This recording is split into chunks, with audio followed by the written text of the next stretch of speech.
Good morning. आज मैं आपको बताने जा रही हूँ कि पाठ योजना में कितने प्रकार के प्रश्न होते हैं। जब वाइवा होता है तो एग्जामिनर भी पूछता है कि जो आपने पाठ योजना बनाई है इसमें कितने प्रकार के प्रश्न होते हैं, तो उस समय आप बता नहीं पाते हैं।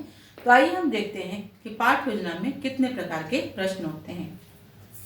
पाठ योजना में 6 प्रकार के प्रश्न होते हैं। पहला, प्रस्तावनात्मक प्रश्न, इंट्रोडक्टरी क्वेश्चंस। दूसरा, विकासात्मक प्रश्न, डेवलपिंग क्वेश्चंस। तीसरा, विचारात्मक प्रश्न, थॉट प्रोवोकिंग क्वेश्चन। चौथा, बोध प्रश्न, कॉम्प्रिहेंसिव क्वेश्चन। पांचवा, समस्यात्मक प्रश्न, प्रॉब्लम क्वेश्चंस। छठवा, पुनरावृत्ति प्रश्न, रिकैप्चुलेटरी क्वेश्चंस। मैंने 6 प्रकार के प्रश्न किसी भी पाठ योजना में होते हैं। तो इसमें जो सबसे पहला है प्रस्तावनात्मक प्रश्न, इंट्रोडक्टरी क्वेश्चन।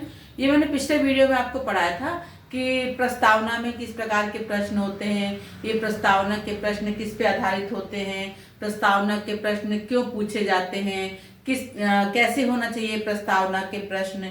तो ये भी बताया था कि जो प्रस्तावना के प्रश्न किससे जुड़े होते हैं, प्रस्तावना के प्रश्न विद्यार्थियों के जो पूर्व ज्ञान है उससे जुड़े हुए होते हैं। तो इसके बारे में मैंने आपको बता दिया था, आप इसको पिछले वीडियो में आप देख सकते हैं।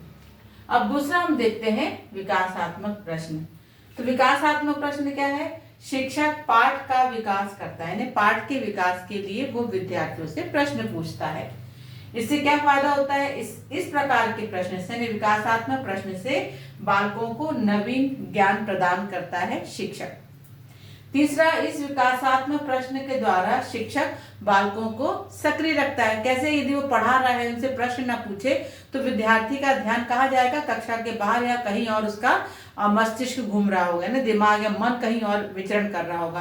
तो ऐसी स्थिति में बालकों का ध्यान अपनी ओर आकर्षित करने के लिए या कक्षा में रखने के लिए शिक्षक उनसे विकासात्मक प्रश्न करता है।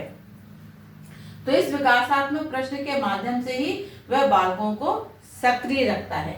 इसी विकासात्मक प्रश्न के माध्यम से ही बालकों का ध्यान शिक्षक विषय वस्तु की ओर केंद्रित रहता है, मतलब केंद्रित करता है, या इस विकासात्मक प्रश्न के माध्यम से जो विद्यार्थी है उनका ध्यान विषय वस्तु की ओर केंद्रित रहता है।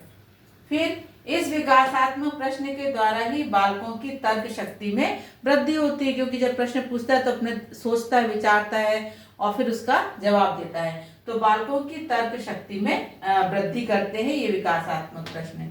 और विकासात्मक प्रश्न पूछने पर जो विद्यार्थियों का ज्ञान है वो स्थायी होता है, यानी तर्क शक्ति वृद्धि होती है और उनके ज्ञान जो है वो स्थायी होता है। तो इसीलिए विकासात्मक प्रश्न आवश्यक है, क्योंकि शिक्षक यदि विकासात्मक प्रश्न नहीं करेगा तो विद्यार्थी शांत बैठे रहेंगे। और जो प्रशिक्षणार्थी है वो लिखते भी हैं, शिक्षक कथन के बाद जो छात्र कथन होता है उसमें लिखते हैं कि विद्यार्थी सुनेंगे, ध्यान चुप बैठेंगे और सुनेंगे नहीं, विद्यार्थी उत्तर देंगे। क्योंकि वो प्रश्न कर रहा है तो विद्यार्थी उत्तर देंगे। वहां पे हमें विद्यार्थियों को शांति से सुनाना नहीं है, चुप नहीं करवाना है, उनको उत्तर देने के लिए उत्साहित करना है। तो इस प्रकार विकासात्मक प्रश्न की अपनी एक महत्वपूर्ण भूमिका है पाठ योजना में। तो आज बस यहीं तक, मिलते हैं अगले वीडियो में, बने रहिए मेरे साथ। Thank you.